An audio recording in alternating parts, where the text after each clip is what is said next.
대입 시청자 신스틸 주주 여러분들 안녕하세요.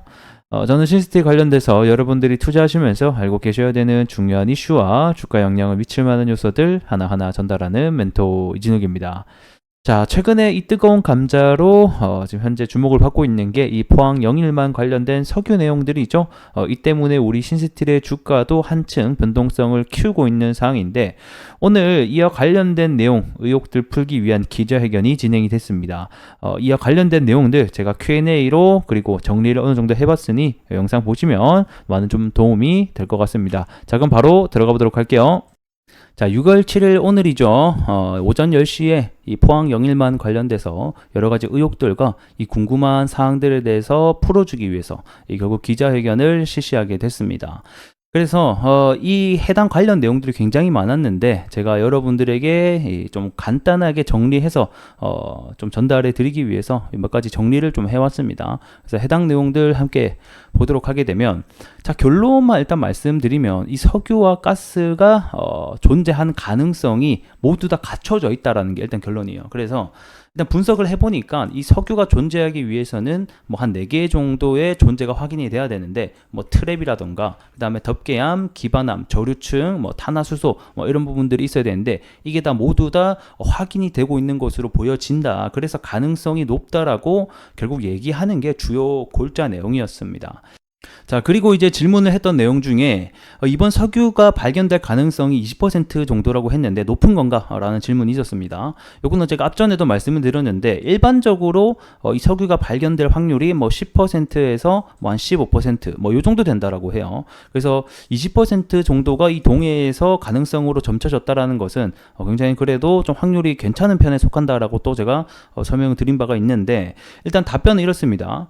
최근 20에서 25년간 발견된 이 유정 중에서 이 가장 큰 매장량이 있는 게 이 가이아나라는 매장량이 하나 있어요. 그래서 이 나라가 굉장히 작은 나라인데 이 석유가 발견되고 나서 지금 현재 굉장히 좀 떼부자가 된 나라가 하나 있습니다. 그래서 이때 당시에 이 프로젝트가 여기에 이제 그 엑스모빌이랑 그 다음에 현재 발표하고 있는 이 액트지오의 이 대표도 같이 참여를 했던 기록이 있습니다. 그래서 그때 당시에 나도 참여를 했었는데 가능성이 16%였다.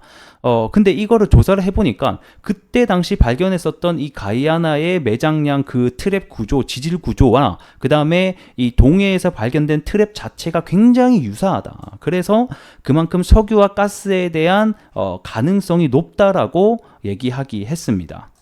자, 그리고 또 이어서 보게 되면, 자, 이 동해 석유의 가능성을 높게 한 평가한 이유 뭐냐 이렇게 놓고 봤을 때 본인들이 20% 성공 가능성이라고 했는데 이 말인 즉슨 80%에 대한 실패 가능성이 있다. 여기서 어느 정도 실패 가능성에 대한 부분도 같이 얘기를 했었죠. 요게 이제 말이 나오게 되면서 주가가 갑자기 급락을 빡 하는 또 이런 일이 있었는데, 뭐 어쨌든 간에 그래서 자, 만약 이게 유망 구조가 1개에서 2개 정도가 나타났다고 하면 자기네들 시초까지 안 갔을 거다. 여기서 말하는 유망 구조라는 게 뭐냐면 일단 석유와 가스가 자원이 있을 것으로 예상되는 지층 구조를 얘기를 하게 됩니다. 그래서 얘네들이 이제 시추를 하기 전에 뭐 지진파라든가 다양한 이런 것들을 보내 가지고 그 양상을 관찰해서 지층 모양을 짐작을 하게 되는데, 이때의 그 지층 모양이 뭐 석유나 자원을 품고 있을 것 같다라는 가능성이 있게 되면 이거를 이제 유망 구조가 있다라고 지역을 치게 됩니다. 그래서 이게 뭐 1개, 2개 정도의 유망 구조가 있었다라면 사실 시추까지 안 갔을 거다. 근데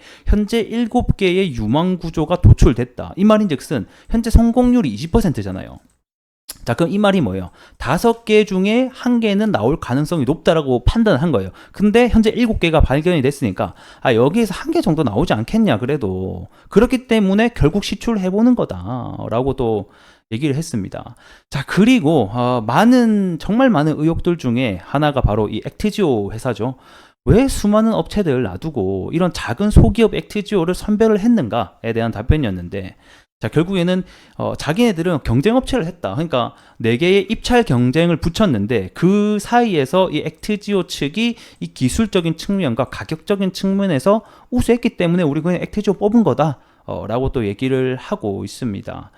자, 그리고 이제 나머지는 대부분 이 액트지오에 대한 의혹들을 굉장히 많이 제시를 하게 됐는데, 일단은 그 회사 주소를 켜보니까 여기에 이제 가정집이 나왔었잖아요. 그래서 이게 가정집인데 맞냐 이게 과연? 맞다. 그 사실 우리 집이다.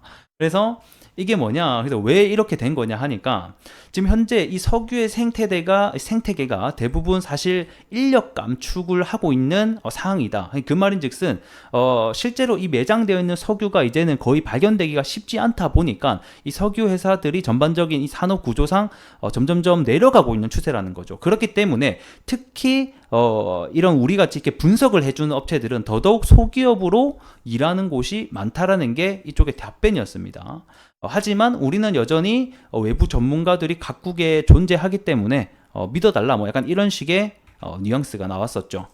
그래서 이게 6번 질문과 결국 이어지는 건데 왜 이런 대기업들 놔두고 이런 의혹들을 받게 했냐. 사실 저도 이게 가장 궁금하긴 했었거든요. 근데 일단은 정부에서 하는 답변은 우리는 입차 경쟁을 통해서 한 거고, 그리고 얘네들은 시추를 담당하는 회사가 아니다. 그러니까 말 그대로 요게 이제 하나 석유를 파기 위한 과정이 뭐 물리 탐사를 먼저 자료 수집을 하고요. 그 다음에 뭐 전산 처리, 그 다음에 재료 해석, 그리고 나서 유망 구조, 그리고 이제 시추 뭐 이런 작업들이 있단 말이에요. 그렇게 봤을 때 이런 탐사를 하는 회사들이 보통 크지, 이런 데이터를 분석하는 회사들은 대부분 작게 소규모로 진행되는 경우가 많다. 우리뿐만 아니라 다른 그 뭐 이런 석유를 발견했을 때도 이런 데이터 분석을 소규모 하는 회사들도 많이 진행을 한다. 그래서 너무 걱정하지 말라, 약간 이런 식으로 답변을 하더라고요. 그런 식으로 일단 답변을 해서 우리가 선택이 됐다 뭐 이렇게 얘기를 하고 있었고, 그 다음에 뭐, 일단은 이제 얘기를 할 때 다른 회기업들도 이번 이 석유 사태에 대해서 관심을 많이 보이고 있다라고 얘기를 하고 있었는데, 요게 이제 기자가 어딘지 그거 말해줄 수 있어? 하니까, 안 돼. 했습니다. 그래서 일단은 제가 알기로는 다른 해외랑 그 다음에 그 S&P 측에서도 뭐 확률이 희박하다. 뭐 약간 이런 식으로 보고서를 낸 것을 제가 봤었는데, 뭐 일단은 뭐 그렇다고 합니다. 뭐 일단 요거는 지켜봐야 될 것 같고. 자, 그 다음 보게 되면 우드사이드랑 왜 다른 결론이 나왔냐. 사실 저도 요거 굉장히 궁금했거든요. 요거 모르시는 분들이 또 많으실 것 같아서 간략하게 제가 이번에 나왔던 의혹을 좀 정리를 해보도록 하겠습니다. 자, 이번에 굉장히 많은 의혹들 중에 가운데 이게 가장 저는 조금 좀 문제가 되고 있다라고 보고 있는데, 그 중에 하나가 바로 이 우드사이드 관련된 이 보도자료입니다. 6월 6일 쉬는 날에, 그리고 6월 5일 날 이제 장 끝나고 해당 이제 뉴스가 막 여러 가지로 보도가 됐었는데, 이 우드사이드라는 회사가 어떤 회사냐면 호주에서 가장 큰 이 석유 최대 기업 중에 하나입니다. 그러니까 석유 개발 회사죠. 그래서 이 석유 개발 회사가 이 영일만 해서 가망이 없다라는 당시에 결론을 내게 됐습니다. 이 회사가 2007년부터 해서 2016년까지 한국석유공사와 함께 이 8강구 그리고 6-1강구 북부 지역에 대한 탐사를 공동으로 수행을 했었거든요. 당시에 보게 되면 여기가 8강구고 6-1강구가 여기입니다. 그래서 여기 지역을 같이 함께 어느 정도 유망 지역까지는 안 갔고 어쨌든 간에 좀 가능성이 높다라는 평가와 함께 거의 한 10년 가량을 함께 조사를 했었는데 결국에는 얘네들이 철수를 했다라는 거예요.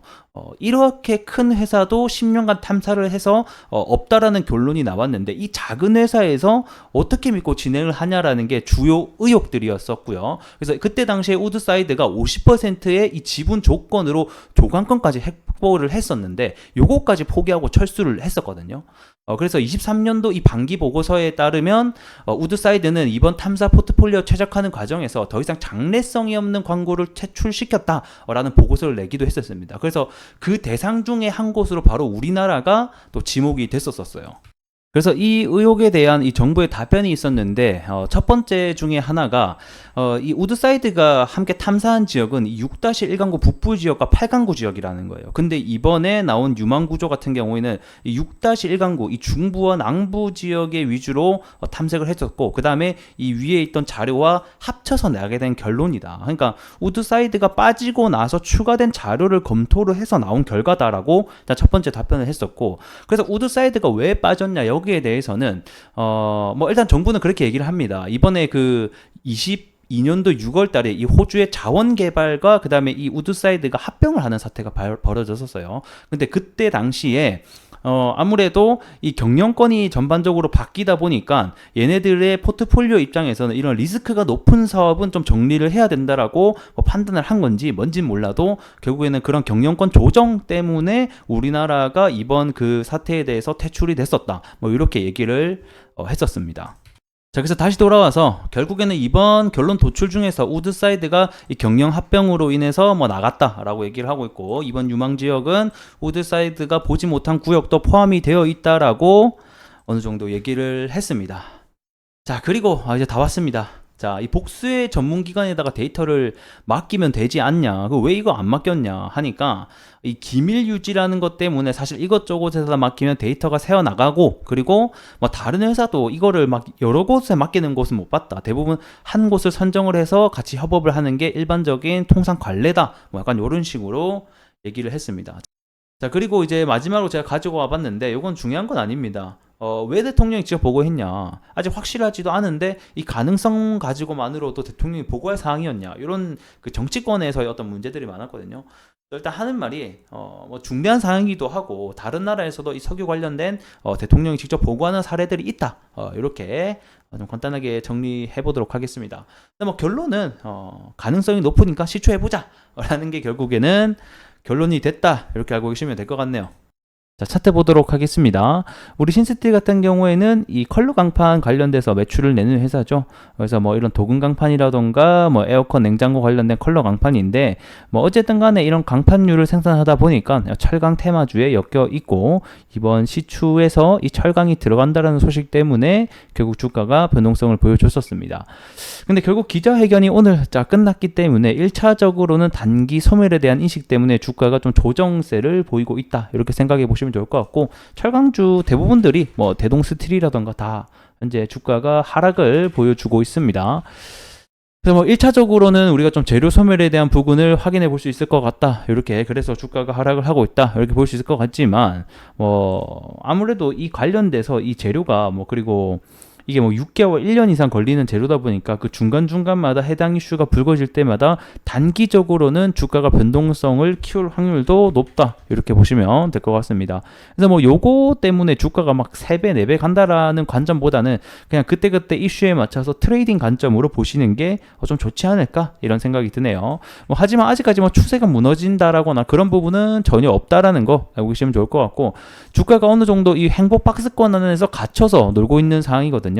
그렇기 때문에 단기적으로는 여기 하단대 지지선을 잡으시고, 위에는 제가 계속해서 말씀드렸던 이 상단 저항대 가격을 돌파해 주는지 여부가 우리에게는 중요하겠다, 이렇게 오늘 좀 간단하게 좀 잡고 넘어가 보도록 하겠습니다. 자, 오늘 영상 여기서 마무리해 보도록 하겠고요. 구독과 좋아요 한 번씩 부탁드리면서 다음 시간에 뵐게요.